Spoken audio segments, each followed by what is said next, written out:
So if we hear a jazz improvisation in the beginning, some people say it all sounds the same and it's just a bunch of notes.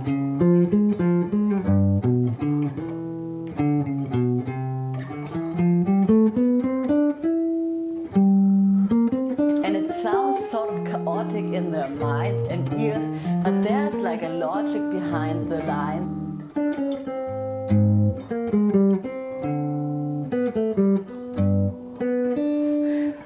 And if you have trained ears, you might recognize this song, It's All the Things You Are. And I played it in a way that you can hear the chords. You don't always need to do this, right? You can stretch out when you're playing with a group of people and also play the weirdest stuff as long as you're coming back home every now and then, right? But I think it's very important in the beginning that you can do this, so that you can play the changes, that you can fall back on it if you want to. And I'm going to show you how you can really work on that. So one thing that really helped me a lot is playing arpeggios, but that's already a lot, you know, to know all the arpeggios on the fretboard. So step one is going to be to play only one note of the arpeggio, and that's the third. So I have been sort of ashamed for playing the third so much on each and every chord that I thought I stopped doing this, but it also, I can save myself by playing the third, because I think the third is like the most important note in a chord. So if we have an F minor, and this would be the A flat, and I play the A flat, I know it's a minor chord. Or it could be an F major, right? Or G minor.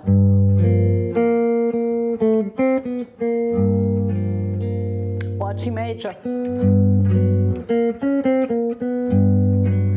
And when I'm playing the third in my improvisation, I can really hear how the note locks in with the chord, and I can sort of help myself if I lose the form or I'm not sure where I am. I can play a third and I know what I'm doing. I know where I am, right? And a good exercise is just to play some chords and sing the third. I'm thinking na na na, right? I'm just singing the scale up to the third. Na, that's my root. Na na, another chord.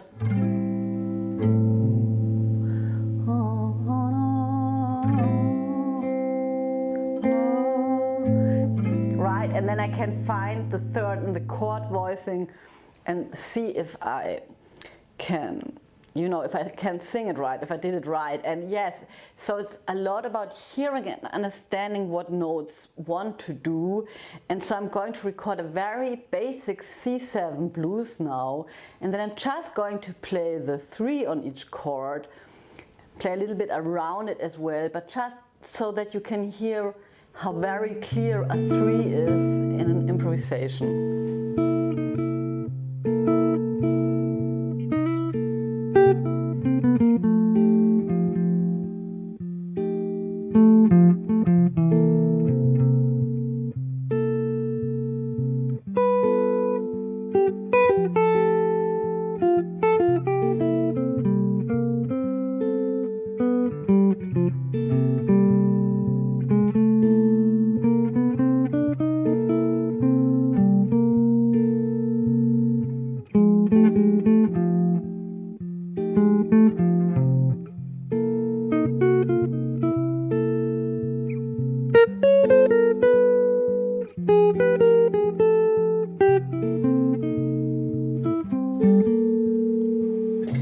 And so you can already start with little chromatic embellishments. So for example, I played really like the E on the C7, right? And then I just can approach it chromatically from below and above.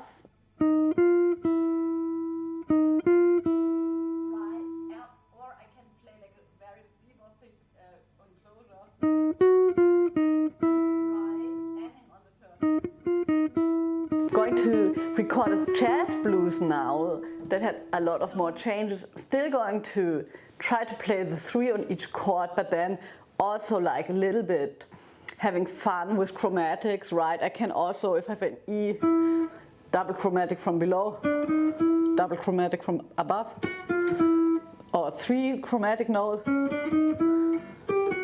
right? As long as I end on this note, I'm fine. And I don't need to like analyze the chromatic notes and maybe think that there are wrong notes in it in relationship to the chord, because the fun starts with playing notes that may be not part of the chord, but then really making sure that we still know where we are, and we can do this if we play the 3rd, for example.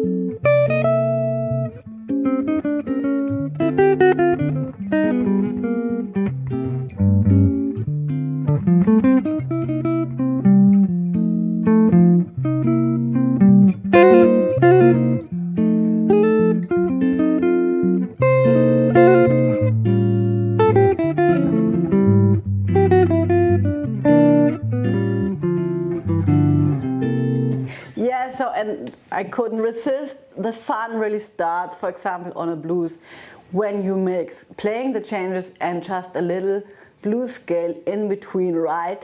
So this would be the first step, really play the 3 on the chord.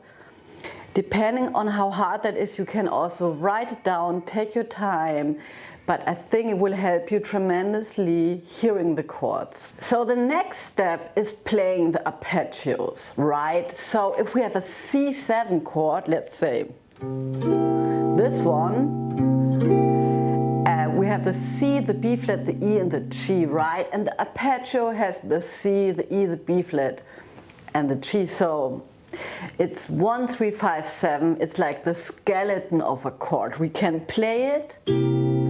We can play it with separate notes. And this is, in my opinion, one of the clearest methods of outlining a chord. I had like a phase where I have like been only improvising using arpeggios because, you know, I'm so perfectionistic. I thought like, if I play only the notes of the arpeggios, there can't be any wrong note. I think this is maybe a little extreme, but it really helped me so much hearing the changes. Sort of, I'm spelling out the chords in arpeggios, and I really hear where I am. So let's go back to the basic C blues. How would I go about learning the arpeggios? Maybe just like take one position of the fretboard, maybe the 5th position. I always like the 5th position because I'm easily in the lower notes and it's not so far away to the higher notes. And then I would like just check out the 3 arpeggios that I would need for a C blues, for a basic C blues. There would be a C7 arpeggio, F7 arpeggio and G7 arpeggio. And so I'm checking out the C7 arpeggio. And this range, my lowest note is a B flat, right? And I don't have to start on the C only because I'm playing a C7 arpeggio. I can start on the flat 7. And then I'm just working my way through this position, the lowest note being the B flat, and the highest being the C. Just a small snippet, and then I do the same with the F7. The lowest note is the A with the F7 arpeggio.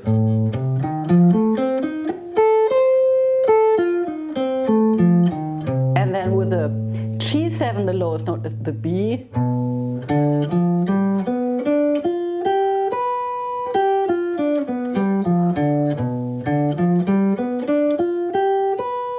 So I'm really confining myself to a space or a place on my fretboard. And here in this space, I'm looking for all the notes that I need to know. And then I would start, depending how well I know my arpeggios, still practicing my arpeggios, with just playing them up and down like the C7.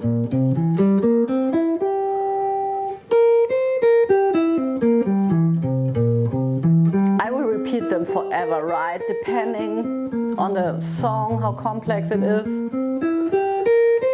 It's always such a good place to start.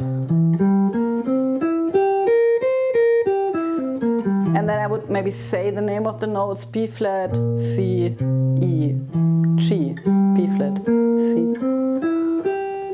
And maybe the intervals like flat 7, root, third, 5, etc. That's how I would start.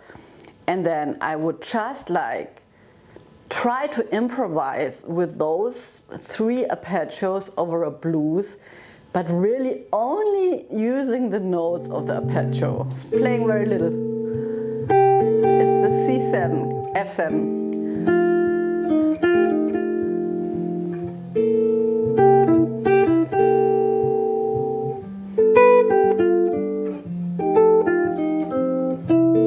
Just making sure I know where I am. And I'm listening.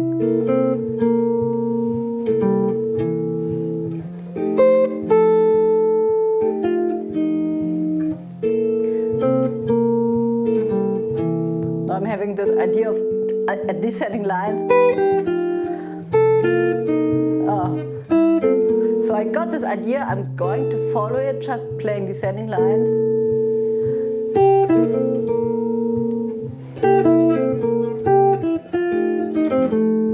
Still only arpeggios.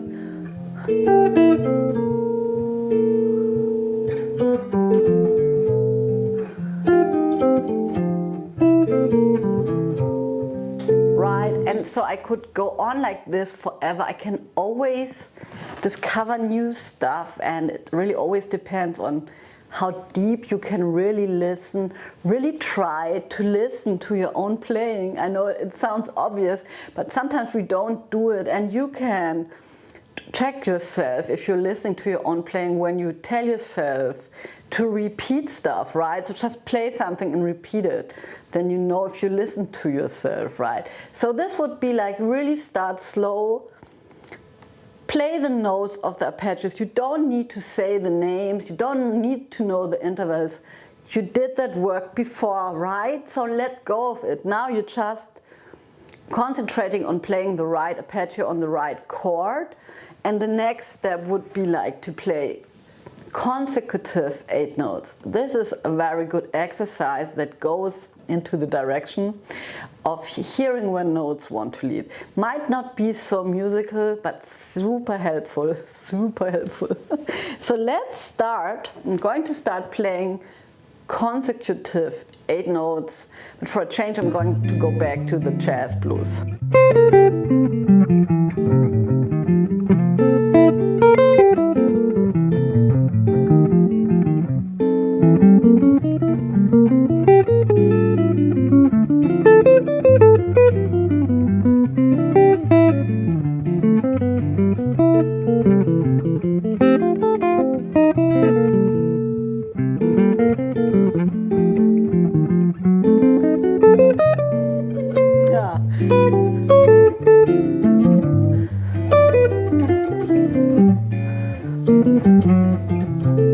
Yeah, so I already realized where my problem is. It's a diminished arpeggio, right? So I would probably invent an exercise just going back between the F7, F sharp diminished, to the C7.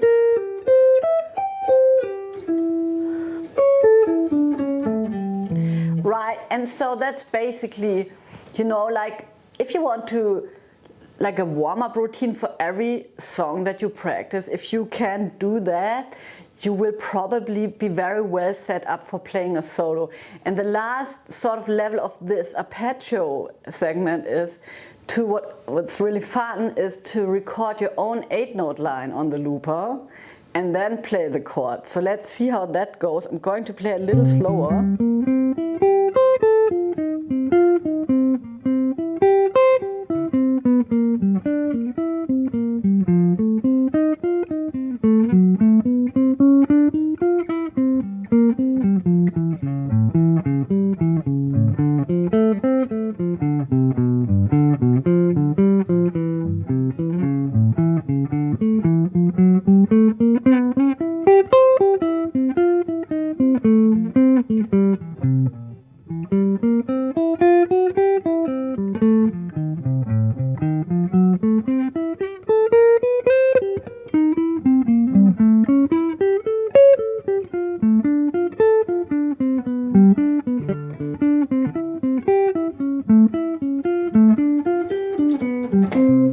Okay.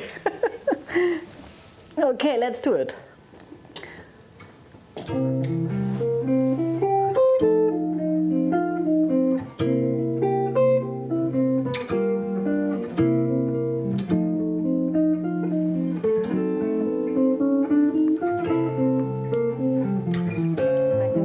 Our first step was only playing the third, our second step was playing the arpeggio. The last step would be to use all the chromatic embellishments that we had, like the double chromatic approach or chromatic approach notes in general for the third. We can use them for all the notes of the arpeggios, right? Because then we will land either on a 1, a 3, a 5 or a flat 7, but we will land somewhere safe for a start. We can of course land somewhere else as well, but now for a start we're just going to land on arpeggio notes, so we have more freedom, right? So I have been cheating before, right? When I played only arpeggio, sometimes when I stumbled across something and I didn't play the note that I want to play, I could sort of use it as a chromatic approach or chromatic embellishment. That's the fun side of things. But that only works if you know where to resolve it and still know where you're going to go to. And at a start, we can always just like land on a 1, 3, 5 or 7. So I'm just going to try to play a relaxed solo, starting with the 3 again a little bit, and then using more of the arpeggio notes and also chromatic embellishments. Just let's look where it leads me.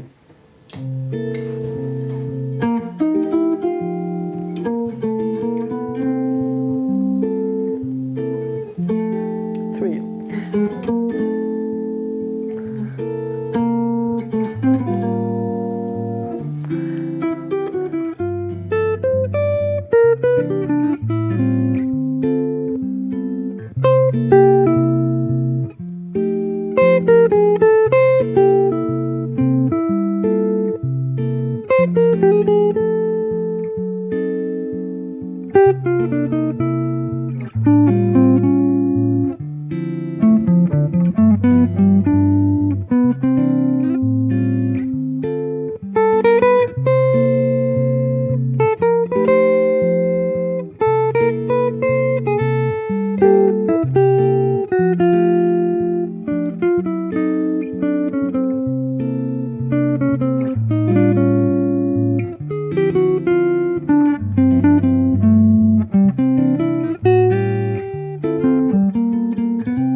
Yeah, I can spend the whole afternoon like this. It's a little bit like knitting, right?